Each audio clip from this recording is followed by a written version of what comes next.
everyone, Mifu desu, and welcome back to my journey of learning Japanese. So in the last video, I talked about how I had started using a new resource called NativShark and did a quick overview.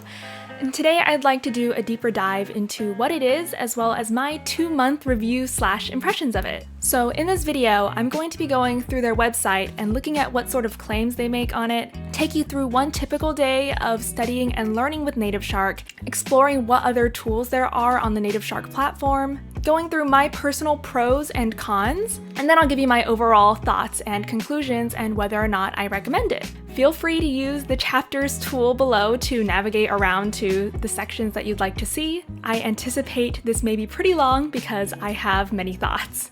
So I don't really like how their website is laid out when you visit it as a prospective student, but you can find the most information about what NativShark actually is on the About page. And I found this strange and I had trouble finding this page to make this video because usually the About page is used to introduce what the company is, like the founders and their mission statement and stuff, but here they're using it to describe the service itself. So they claim that NativShark is a way to get extensive, level-appropriate, and consistent exposure to Japanese. It's divided up into 4 phases, and I never really read through this, so let's take a look.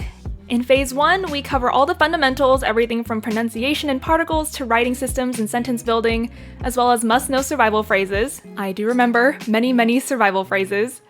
You'll learn how people speak in different settings, almost every single conjugation in the language, and over 700 kanji.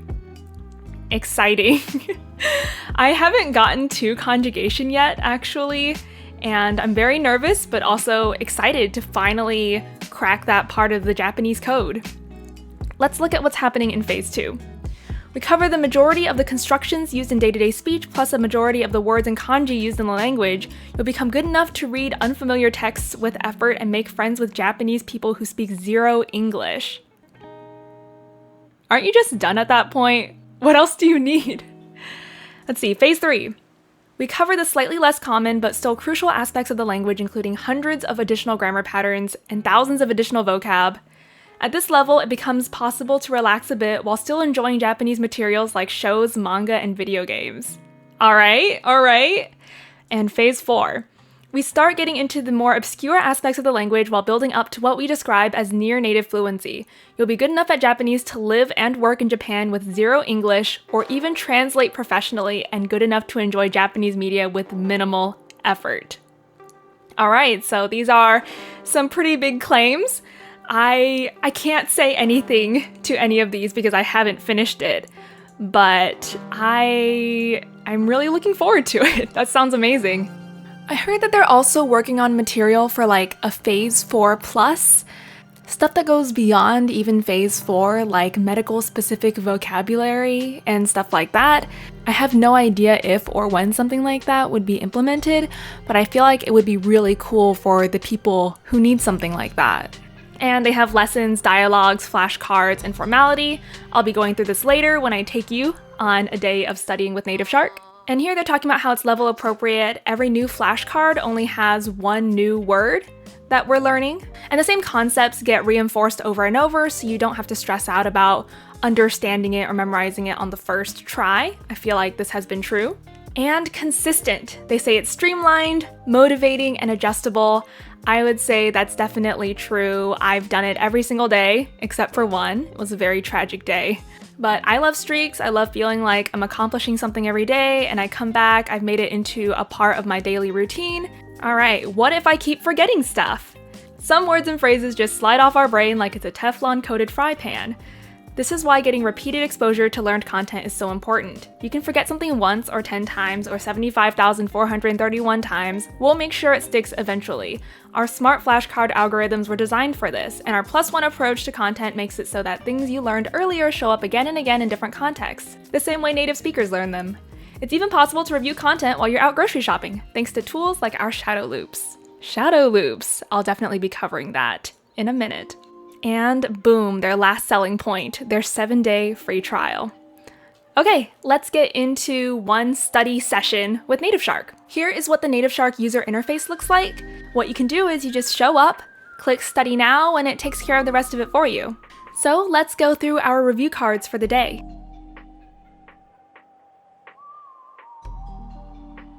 This is a kanji flashcard. I'm supposed to remember like the general meaning of this kanji. I think this one means half. So when I click on show answer, it tells me what it means, and it also shows me the elements of this kanji. There's a mnemonic device to help me remember this, and as I mouse over them, I can see which component they correspond to. I can also see example words using this kanji, one with the onyomi and one with the kunyomi. I wasn't too sure about this one, so I'll do a neutral face. Here is a lesson flashcard. They're just sentences from the lessons. This one says, 彼女の名前はHaruko desu. Her name is Haruko. 彼女の名前は春子です。彼女の名前は春子です。 And so if I want a literal translation of this sentence and I don't know which word it corresponds to, I can highlight over it and it highlights on the flashcard. It tells me which lesson it came from and what kind of formality this sentence is. I knew this one, so I'm going to give it a smiley face. 禁煙でお願いします. Non-smoking, please. 禁煙でお願いします。禁煙でお願いします。 This is another sentence from a lesson. Sometimes they have little notes here. For example, careful with the pronunciation of 禁煙. Native English speakers tend to put too much N sound into it, which is a common mistake. It shows me which lesson it's from. I remembered this one as well. ちょっとお腹すいた. This is a vocabulary flashcard. I think they're only testing the particular vocabulary word that's highlighted in pink, and the rest of the sentence is just there for context. However, I don't give myself a smiley face unless I remember the entire sentence. I'm not really sure how I'm supposed to be using that. ちょっとお腹すいた. I'm a little bit hungry. ちょっとお腹すいた。 Face? So I totally forgot the meaning for this one. I confused it with the kanji for face. It's a very sad time. I'll give myself a sad face. Whenever I do this, it resets the entire flashcard. It's like I never went through it before. I think they're still working on the flashcard algorithm. I just use it as it is. Here on this kanji flashcard, there's another note. Both this and this other kanji mean thing, but in general, this one is more for conceptual things, and the other one is for physical things. I always read the notes whenever they pop up, and I found that, I don't know, it just really gets into your subconscious if you just take a few seconds to read it every time it comes up. Younger brother. お疲れ様です. Good work. So I finished my flashcard reviews for the day. So let's go back and take a look at the website. As you see, my daily streak has been maintained. I've been active 59 out of 59 days. There's my streak. I'm part of the Torch Club now. This little picture upgrades as you get your streak higher and higher. I don't know, I think it's cute. So I'm on the 4-year pace, which means I can learn one new unit every day. And if I do, then I'll complete all 4 phases of NativShark within 4 years. However, it's not required and you don't have to do that to keep your streak. As you see, I've been doing this for 59 days and I'm only on unit 57. That's because I've made a sort of agreement with myself that if I have over 50 review cards in one day, then I don't have to learn a new unit that day if I don't feel like I have time, or if I don't want a large number of flashcards to study the next day or the next week. I really enjoy the fact that you can have this flexibility to choose to take on more course load or to just take a little break. But today, I'm gonna keep studying. This is a quick overview of what the lesson's gonna be today, what sort of grammar thing, new kanji, and new vocabulary.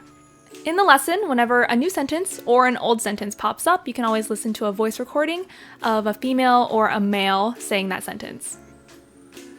おいしい？おいしい？鳥の足って美味しいの？鳥の足って美味しいの？鳥の足って美味しいの？ Here's just a casual little culture note. Chicken feet is a popular food in Korea, for example. It's quite rare to see in Japan, though. So then here at the end of the lesson, they have like a little thing where you can rate how well you understood the lesson.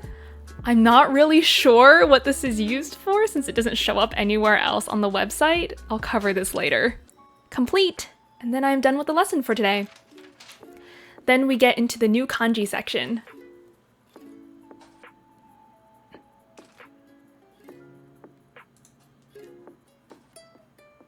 So now that I'm done learning my kanji, we get into new vocabulary. So this first kanji is one that I just learned. It means last year, and here's day, so I'm guessing this means yesterday. Pasoko no katta. This entire part of the sentence is something that I've already seen before, so this is the only new word. Kino pasoko no katta. I bought a new computer yesterday. And here we see that there is a note that this is an irregular reading of this word. 昨日パソコンを買った。昨日パソコンを買った。Yesterday. 彼は東京に住んでいる. So here in this sentence, I've seen kare a lot. He. Tokyo, I learned that a few lessons ago. Sundeiru. I just learned this kanji and it means to live, so I'm guessing he lives in Tokyo. 彼は東京に住んでいる。 Another new sentence.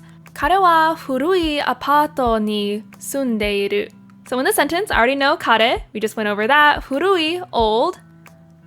住んでいる, we just covered that in the last flashcard. Apato. I'm guessing that this means apartment because it is written in katakana and it sounds like a loan word.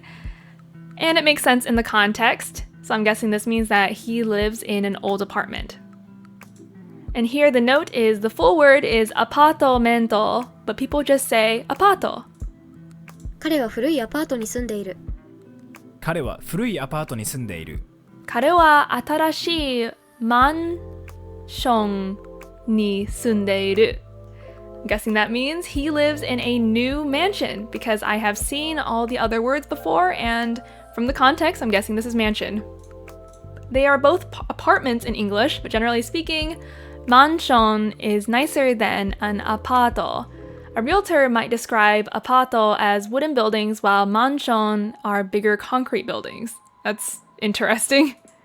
彼は新しいマンションに住んでいる。An apartment or a condo in a high-rise or mid-rise building. I guess my context clues have led me astray today. Shigoto isogashi. I've actually seen both shigoto and isogashi before, but this time they're trying to introduce this new kanji. Are you busy with work? 仕事忙しい？仕事忙しい？日本のピザは変だね。日本のピザは変です。Pizza from Japan is strange, or Japanese pizza is strange. Alright, here's another note. This can be pronounced as either Nihon or Nippon. Alright, so then I'm done with my new vocabulary. The last thing we have of the day is a dialogue of two people speaking to each other. It should contain only things that I've learned before and could understand from the material I've learned. Sometimes it's related to the lesson of the day, sometimes it isn't. これ一つ食べてください。ありがとう。うまい。Okay, I think this says, come eat one of these. Thank you. Oh, it's good. Wow, this is good. Please try one.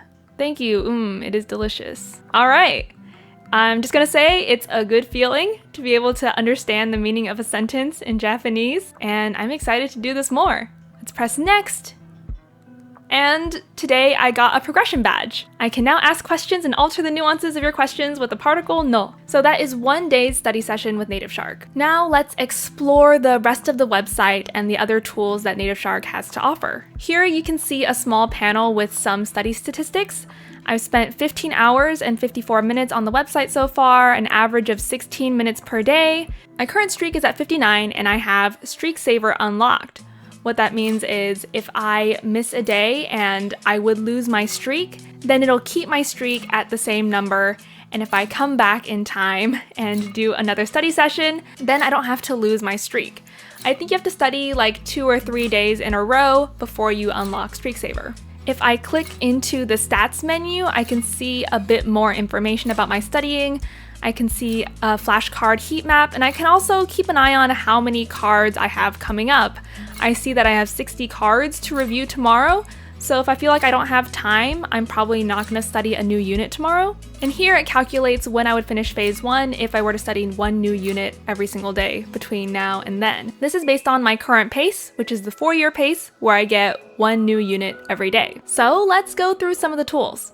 First, we have the flashcards. Here, I can look at each type of flashcard. These decks will contain all the cards that I've come across so far in my lessons. I can also make my own custom flashcard decks. I can add cards and study from my custom decks. There's no way to do any extra studying on the flashcards that come with NativShark, since they just want you to do it within their framework of when you do things every day. I do feel like that limitation is a weakness. I'm always a proponent of like more freedom is better, but on the other hand, this is meant to be all-inclusive, don't have to think, save you from yourself. So I'm not sure. I've never really wanted to do any extra studying. Also, as far as I know, there's no way to export any of your flashcards or any of the lessons, and there are no plans to implement any sort of feature like that in the future. So that might affect what you think of this, since you also wouldn't be able to, say, do your own extra studying with Anki or something, unless you wanted to spend a very long time manually entering all of your cards. Next up, here we have the kana review, where you can go over the lessons where they teach you the different kana. And here are conjugation drills. I haven't learned conjugation yet, but my understanding is that you conjugate many verbs for practice. Next up, we can look at the listening and speaking tools. Something that's really interesting are these shadow loops from earlier. Here's the vocabulary audio, dialogue audio, and lesson audio, and it lets you also make custom albums where you can add any audio from anywhere on the website to it. And basically what you do is you can play it in the background while you're walking, just chilling, and it's meant to immerse you and be listening practice. 足が痛い。青いよ。青いよ。今日やる。まだ朝です。こんにちは。おはようございます。あ、おはようございます。フォークは1本で大丈夫ですか？ 2つください。もうお会計した？まだ。それ何？ウーロン茶。それ何？ウーロン茶。おタバコは？誰も吸わないよね。うん。うん。禁煙席でよろしいですか？はい。We also have a tool called the pitch visualizer. I'm not really sure what this is or what you do with it. It seems like they have a small subset of sentences that they have mapped out the pitch to, but I don't think this feature is complete yet. 重くないよ。書いてもらえる？ I feel like this is a really interesting concept. They never really talk about it in the lessons or how to use it or anything, so I'm not really sure what to do with it. Next up here in the extras menu, we have quizzes and tests over hiragana, katakana, and it looks like they have kanji and JLPT practice tests planned. I'm not sure what the timeline on that is or what they'll look like. If we go into hiragana, we can choose to do a quiz or a test. If we do a quiz, we can do comprehension or production. On comprehension, we look at the kana and we have to type in what it is. And if we do production, then we have to listen and then type in which kana it is. Sa. No. Chi. I think it's interesting that you can't actually submit the kana itself. Then if you want to do a test, it'll test you on all 104 hiragana. I knew the kana before I started using NativShark, so I haven't really gone through these tools, but they seem interesting and helpful. And then we have extra credit. It's just a way to track your Japanese studying outside of NativShark. You can say like, oh, I was watching something, or I was listening to something, or I was talking with somebody. You can also make goals for your extra credit, and then you'll need to complete these every day for a gold star, just as a part of the accountability features of NativShark. And then we have using NativShark and the blog. There's a lot of interesting information there, but I won't be going over it now. Okay, so if we go back here to the home page, we can browse through all the units that we've completed so far. And I have completed up to here. You can see the badge that I've earned. I am almost to milestone 4 within phase 1, and if we go all the way down to the bottom, we'll see that here's phase 2, and there are only 12 units in phase 2 so far. So NativShark is not complete. Only phase 1 is done with 166 units. You can get through this in about half a year if you do 1 new unit every day, but they are still working on the rest of the curriculum. And so if you're a new student starting on NativShark, you can do as many units as you want until you reach unit 21. That's when you start getting blocked by whatever pace you've chosen to do the units at. Alright, so that is an overview of all the features that are currently available on NativShark. Alright, so now let's go through the pros, all the stuff that I've liked about NativShark and my experience of learning Japanese. First of all, I really like their teaching philosophy. It's very evidence-based, and they've changed the way that they teach Japanese over time after listening to their students and consulting the latest research on language acquisition and learning. For example, here in the FAQs, they talk about whether or not there will be like a Japanese to Japanese localization. Like, some people believe that you should learn a new language in that language in order to learn it the best. And they say here that when they first started, some members of their team really believed in that, but after looking at the research and really trying to find the optimal way, they decided that it wasn't, and that's why they're not doing it in NativShark. Like, that capacity to question their own beliefs and listen to science really impresses me, and I really like that. Also, they make all of their audio recordings at a speed that a native Japanese speaker would naturally speak at. They use kanji in sentences whenever it would naturally show up. They teach functional phrases and vocabulary based on real-world applications, and they just do everything they possibly can to make the gap between theory and application as small as possible. I mean, after all, for me, passing the JLPT would just be a personal accomplishment because I don't plan on ever living or working in Japan. However, being able to finally understand the shows I'm watching, the games I'm playing, and be able to travel and navigate through Japan are things that I am highly interested in. And I feel like NativShark's goals align with mine. At first, I was nervous about learning a bunch of vocabulary terms within sentences rather than as individual words in their flashcards. Like, mostly I was just like, what if I only recognize this word inside this one sentence, and I'm not able to recognize it in other places? However, throughout my 2 months studying with NativShark, I feel like this hasn't been a problem at all. Whenever I'm watching shows or reading a sentence, I can definitely pick out the words that I've only seen within the context of a sentence, and it's worked out really well. I think part of what facilitates that is seeing the same word in different contexts and seeing the same thing in different flashcards. Like, the first time that I saw asate and shiasate, I wondered if I would ever remember how to tell the difference between them. Because one of them means the day after tomorrow, and one of them means the day after tomorrow, and they look extremely similar. And because I couldn't tell them apart, they were always showing up on the same day within the same set of flashcards. So then I just started thinking, oh, one of them has like a little symbol in the middle and the other one doesn't. And I was like, oh my god, what if I can never tell them apart other than by seeing them next to each other? But the more I looked at it, and the more I thought about it, and the more I studied it, I sad-faced it so many times, and then all of a sudden I started remembering which one was which. So I was like, cool, I guess I know it now in the context of this one sentence, but what about other times? And the words came back in a later lesson.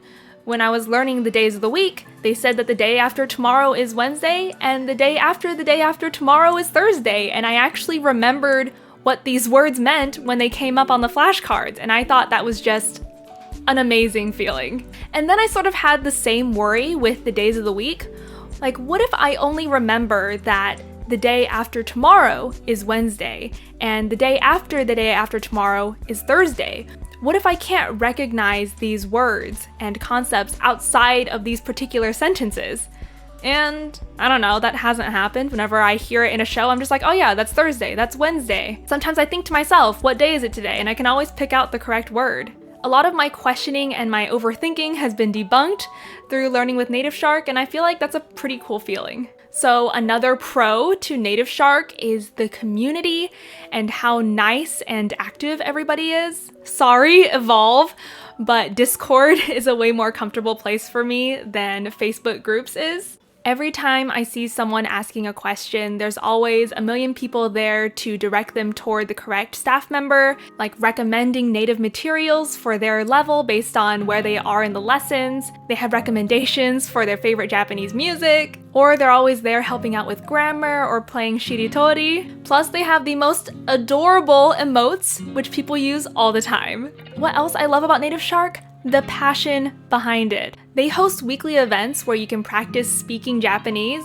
They have 2 podcasts. They have live streams where they do studying and playing Japanese video games. They make YouTube videos. They make at least monthly blog updates on the status of NativShark. And they even just started a Minecraft server. They're very active about discussing the website, answering any questions, fixing any bugs, making sure the customers are served. They also hang out a lot, talk. They're very open to feedback about what people want fixed the most and what new features they want the most. I feel like it's been really cool having that direct pipeline to the people in charge of making the platform. Hi. So it's Myth from the future, and I spend one day editing this video and things are already different. So it looks like they'll be putting the events on hold indefinitely. I do not know what this means for the future of the events.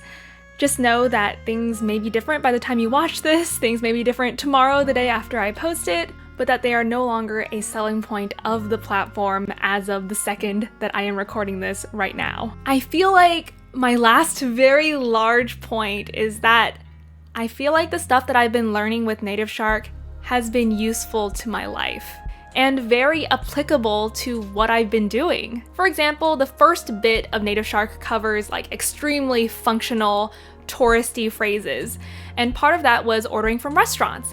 And they taught you toriaizu or toriaizu sore de ii desu, which means that's it for now, or to start with, like when you're ordering food at a restaurant. Well, I hear this phrase constantly all the time in all sorts of different contexts, like I'll hold them off for now, or take this for now, or close your eyes for now. And I'm just like, oh, I didn't even know you could use it in that way. Or moraeru or moraemasu ka. They introduced this phrase for when you need to ask for something, like could I have a pillow or could I have a band-aid? I hear this all the time too. In NativShark, they introduce sentences that only have one word that is unknown. Well, the more that I've learned in NativShark, the more sentences that I just find in the wild only have one word that I don't know, and then I can start learning things by context clues. Building that language snowball until it can just roll on its own. I think it's so cool. Also, there was this lesson about reading katakana, loanwords off of menus, and that being your secret weapon to ordering food in Japan. Well, they covered how some people might think that learning loanwords is sort of cheating and not real Japanese, and you might fall into a trap of saying something like karash instead of mustado, because you looked it up and you found that karash means mustard in Japanese. But there's actually a huge difference there because karash means Japanese mustard, which you would dip gyoza into, and mustado means American mustard, which you would put on a hot dog. Well, I was watching an episode of Gintama, and they were eating gyoza, and somebody asked for karash, and I was like, oh my god!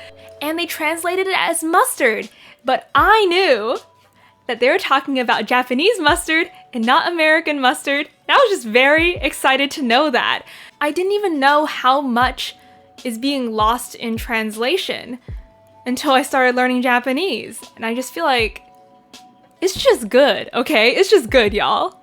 I really love how NativShark has been giving me these little cultural footnotes. For example, you probably knew that aoi means blue, but also green in Japanese, but like mostly blue because then you have midori for green. But a green light at a traffic intersection would be referred to as aoi. I think it's so cool to learn. And also, did you know that one of the first sentences that English learners in Japan learn is "this is a pen"? And then they taught us how to say it in Japanese. これはペンです. And NativShark also gives you notes on the nuances between words like I, which means the stomach organ, and onaka being the abdomen area. And I've also noticed that throughout the lessons, they use a lot of katakana, which is awesome because I know that me and a lot of other Japanese learners, it's just easy to have it slip your mind because it isn't as important as hiragana. It doesn't come up as much in speech, but I mean, you do need to know it like if you want to know all of Japanese, and it makes loan words so much easier. But my skills just got so dusty because it's not what I see all the time. I feel like they take special care to introduce many flashcards with katakana just to keep your brain sharp, and I really appreciate that. And they also cover onomatopoeia. Onomatopoeia is one of those things that I sort of knew about before I started learning Japanese. I just remember like looking through the JoJo's Bizarre Adventure manga, looking up all the sound effects and seeing what they meant in Japanese. Like go go go go go and don, and I'd be like, oh my god, there's like so many of them. How will I possibly learn them all? Well, NativShark is here to teach me the important ones, I guess. They say that they want to get us to use onomatopoeia like a native speaker would, because a lot of students shy away from using it because it is weird and it's used in a way that's not similar to English. And I'm just very excited for that. Another thing that they said gets lost in translation is something like chiku chiku, which means like a tingling pain, and you could use it to describe like the pain of a shot. And the way you repeat it can convey something about that pain. If you say chiku chiku, it could mean like a continuous or more than one sensation. Or if you say chikuto, that could mean just like one sensation. And of course, there's not really a way to translate that into English, and so you would lose that nuance. And I feel like that's mostly what I want out of learning Japanese, right? If you could get every single meaning from Japanese into English through translation, you wouldn't really need to learn another language. But I'm trying to understand the concepts that you can't get. And I feel like I'm already getting a good dose of that. And I'm sure that will only increase as I learn more. And I'm also extremely grateful that they take that plunge and introduce kanji from the very beginning in the contexts where it is appropriately used. Like, I remember the first time I learned Japanese, I just sort of ignored kanji because some people said that it was unimportant to learn and that you could always learn it later, and I was like, yeah, that sounds fine. I just want to listen. You know, if I can watch a show and hear it and understand what's going on, that's probably good enough. But every time I wanted to watch a show and have Japanese subtitles going along with it, I had to go to like a special website or translate the subtitle files to turn it from kanji into kana. But now, NativShark is giving me those tools to be able to recognize words exactly how they would appear to Japanese people. And I realized the power of this last week when I was at the dentist. They gave me the remote and told me to watch whatever I wanted on Netflix. And I was like, oh, I haven't had Netflix in years. Let's go check out what they have in Japanese. So I started watching Madoka Magica with Japanese subtitles. And I was honestly shocked at how much of it I could understand just from reading the subtitles, since I couldn't hear anything over the drill at the dentist. Like, kanji is so much faster to read, and I can get a general idea of what the sentence means just by looking at the shapes, as opposed to having to like sound out every single kana. That is really slow. And NativShark talks about how even in English, whenever you read, you're not sounding out every single word, you're looking at the whole thing and you can recognize it because you've seen it so many times. Well, I can already feel that happening with my Japanese. Like, I've seen onegai shimasu so many times that when I just glanced at the subtitles, I could tell like, oh, they're talking about a request. And I've seen this show before, so I'm guessing that onegai something means wish. And also, as I was looking for this screenshot to put in this video, I realized that I could understand most of this sentence. Boku wa kimi tachi no onegai koto o nandemo hitotsu kanaete ageru. I don't know what the kanaete part means, but I think this sentence means something like, I can give y'all one wish. I mean, this is exactly the use case I wanted to know Japanese for, and I can already feel my progress. Like, I could understand the gist of what was happening about 50 to 60% of the time. Of course, I've seen the show before, but just by looking at a few key kanji, I'm just like, oh yeah, here they're talking about who do you love? Oh, I love my family. They're saying hi to each other. She's talking about what they're gonna do after school. I'm just like, I might not know exactly what they're talking about, but I can understand the context, which is like, I don't know, it's huge to me. I'm very excited. My last very small point is that it works well on mobile. You can do your entire lesson and your reviews just on your phone. One day, my cat was sitting on my lap, and that meant I could not move. So I just finished up my Japanese studies because I wanted to do something productive while I was stuck there. All right, so those are all the things that I've loved about NativShark and studying with NativShark. Now let's get into the cons, the things that I don't like so much or that are not so great about the platform. First of all, it's not a proven system. It only came out a few months ago in August 2020, and being this new, there isn't a lot of social proof. Unlike Evolve Artist, there are no hundreds of students who came through it and are living proof of the effectiveness of the course. In addition, NativShark is also not even complete yet. They have phase 1 done, they have a few units of phase 2, and they're coming out with more. But supposedly every phase is going to be bigger than the last one. So there is less than 1/4 of the material already out. Supposedly they have the material already written, they're just working on turning it into the lessons on the website, and they currently have the resources to make everything and put it up, but it's going to be at quite a slow pace unless they figure out the correct funding for the website. So there is that factor of the unknown, like whether or not the website will ever be complete before investing your time and money into using this resource. They've been working on that content production pipeline for a while and making it more effective and efficient, and they recently finished that and they've been coming out with new units. So as time goes on, this will be less of a problem since there will be more units out versus what they still need to do. But this is only if you're a complete beginner like me. If you're an advanced learner of Japanese, NativShark probably is not the place for you because they have no placement tests. The only thing that you can skip in the curriculum is the hiragana and the katakana in the very, very beginning. I feel like having a placement test is like really hard for something like NativShark. Even if you might know all the grammar and the vocabulary aspects of that part of the curriculum, you'll be missing out on their notes on learning and motivation. You'll be missing out on their cultural facts. You'll be missing out on their humorous stories. So I'm not really sure how they're going to implement it.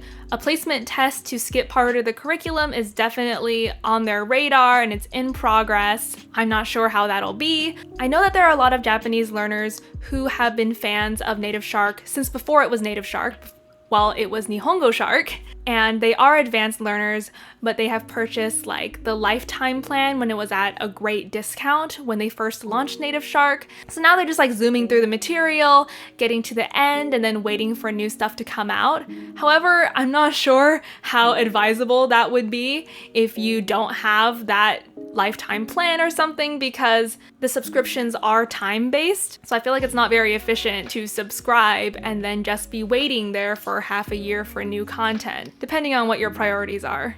And so speaking of the materials, a lot of people have reached the end of the material and are just doing review cards and having to look at other resources while they're waiting. The people at NativShark have been really communicative about when new units are coming out, and they've also been really on the ball with suggestions for what to do while you're waiting. Like Tai has made a lot of manga and anime suggestions. They talk about resources for finding a speaking partner, books to read, doing community events. However, all these things are things that you can do without NativShark. I guess buyer beware if you want to use your money on this, because there may be a time where you run out of materials and you're having to wait. When I first joined, they said that if I'm on the 4-year pace, then I will not hit the wall.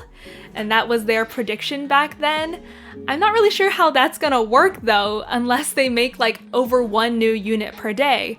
But maybe they've tuned up their production methods to be able to go that fast. I'm curious to see how things go.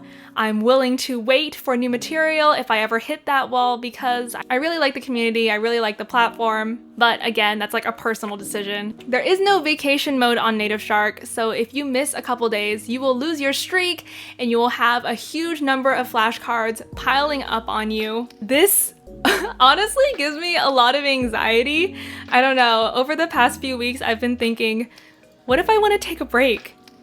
What if I want to rest? I can't rest. I can't do anything. I must do something every day, which is kind of stressful. I think they were thinking of implementing a vacation mode sometime in the future.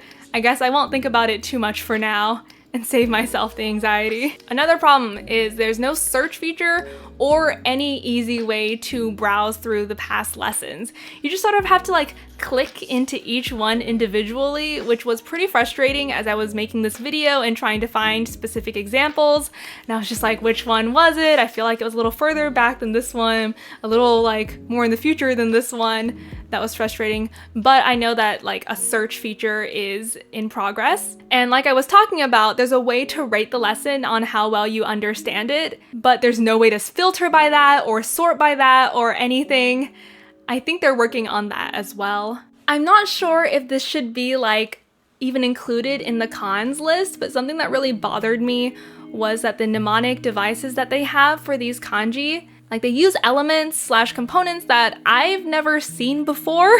Presumably, whenever you're using a mnemonic, you're trying to leverage stuff that you already know in order to build on top of that and create a story for what the new kanji is. In the book Remembering the Kanji, he's very strict about only introducing new kanji that you know like every single component for. However, in NativShark, they introduced them in the order of like being the most useful and practical kanji, which means that it's out of order, I guess, with regard to like knowing what the elements are. Of course, you can always mouse over them and see which element that they correspond to inside the kanji itself. But this really threw me off when I first started learning, and I was like, wait a minute.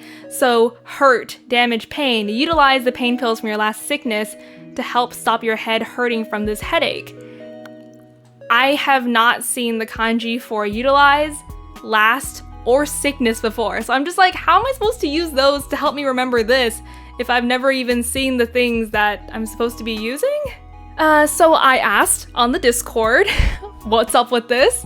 And Caleb says, hey, great question. At the moment, yes. The idea is to use the mnemonic if it helps or ignore it if it doesn't. Really, what will make the kanji stick is seeing it in vocabulary over time, so the whole kanji aspect is essentially just a primer for your brain. This approach to kanji works because it's integrated with the rest of the NativShark system. The kanji, vocab, etc. will continually show up in the other materials as you continue to progress. So for now, I would hover over the individual elements, check out the radical, build familiarity with how that might make up the kanji, and call it there. That said, we are investigating ways to further improve the kanji learning experience to make this aspect even more intuitive to the student. Right now, we only introduce radicals separately if they are also real kanji, but introducing any radical that is used in a kanji before it's used in said kanji is not off the table. Again, this isn't required in order to learn to read kanji, but it can be helpful. We're also looking at ways to show the phonetic components of a kanji and how those relate to other kanji. Hope this helps. Please continue to ask questions and provide feedback. As always, NativShark is a living collaborative system. So yeah, I was pretty annoyed when this first came up, and I'm just like, why am I learning all these kanji and I don't know the components and I don't know the radicals, and I'm like, ah! But in the end, it hasn't really made that much of a difference. I can still recognize the kanji whenever I see it in subtitles or like on a menu or in a book or wherever else I'm looking at kanji. And so even if it doesn't look like what I thought learning kanji would look like, I'm still learning kanji really well. So I don't even know if this should be in the cons list. I was just annoyed at first, but it works, so like, hey, why not? Something else, I don't even know if it's a con, but it doesn't tell you if you come across a vocabulary word containing a kanji that you've already learned. Sometimes I'll be looking at a vocabulary card for like the 6th time and I'll be like, oh my god, that's the one for prohibit, and that's the one for smoke, prohibit, smoke, non-smoking. And I'll be like, how did I not recognize that earlier? If it just sort of pointed out like, you've seen this kanji before and it means this, I think that would be an awesome feature. Or sometimes I look at a word and I'm just like, oh, I think that's the kanji for this, but then it isn't, because a lot of kanji look very similar. It's like a way to fact check that would be 10 out of 10. It's not really a con, just something that I want. Wish list. And last of all, overall, there's like small bugs on the website. For about the first month of me using NativShark, the streaks didn't work properly. Like they were counting down, they were jumping around, and all sorts of crazy stuff. But in the end, that's a really small part of the experience, and it's fixed now. There's other various bugs with like buttons doing weird things and lessons not loading properly. There was a time where I stopped getting new units for a day or two, and I was like, what's up with that? So I messaged them and they got that sorted out. And I feel like any small blips like this can be easily smoothed over by communication and customer service, and I feel very taken care of. They are all located in Japan time zone, which makes communication a little bit weird, but it hasn't been too much of a problem so far. So my overall thoughts on NativShark: I've been having weekly conversation practice with some of my friends, and every week I can understand and say more. I watch anime every day, and pretty much every day I can recognize something from my lesson in the episode that I'm watching, which I think just shows how practical and applicable these things are. And also, it's just really satisfying being able to pick something out like that. I love feeling like I'm part of the community, a community of really passionate, open-minded, diverse language learners. The platform is still growing and evolving before my eyes. New features are added, podcast episodes are released, bugs fixed, and I feel like my voice is really heard. I even tried to get in on investing in NativShark, but I didn't have enough cash on hand for that. And there's always going to be parts of this platform and any platform that I don't like, or that don't like really fit with my vision of what the perfect Japanese learning platform is, or lacking in some way. But overall, if it gets me to the point where I know Japanese, I had fun while doing it, and I didn't sacrifice like a huge part of my life to get there, then I'm happy. And I feel like that's really what it's given me so far. Like you saw, I only spent an average of 15 minutes per day on NativShark, and I can already feel so much improvement. I've really been enjoying NativShark, and I would recommend it to anyone who's just starting off in Japanese, advanced learners who would want to skip some of the units, maybe hold off on that because I feel like it's definitely less useful for you in its current state. I feel very secure in recommending it because they do offer a 7-day free trial where you can make your own evaluation of how useful it is for you. There's no payment method required or anything, so there really is no risk. Their normal free trial is 7 days, which I felt like was enough to make my evaluation of the platform. However, I was recently informed that as an affiliate, if you use my link, then you actually get a 14-day free trial, which I feel like is crazy generous of them. I'll probably check in with some more Japanese progress at some point. I'm just not sure exactly what kind of videos I would make. Japanese is not like art, which is something that anyone can just see and understand my progress in. So I guess I'll have to do some research on what other language learning people do to convey their progress. Or if you have any questions or things that you would like to see, of course, I am open to answering or showing things. Thank you all for joining me today on what I hope is a pretty comprehensive and honest set of thoughts about NativShark. I hope everyone stays safe and healthy out there, and remember that talent is a myth. Now, get back to work.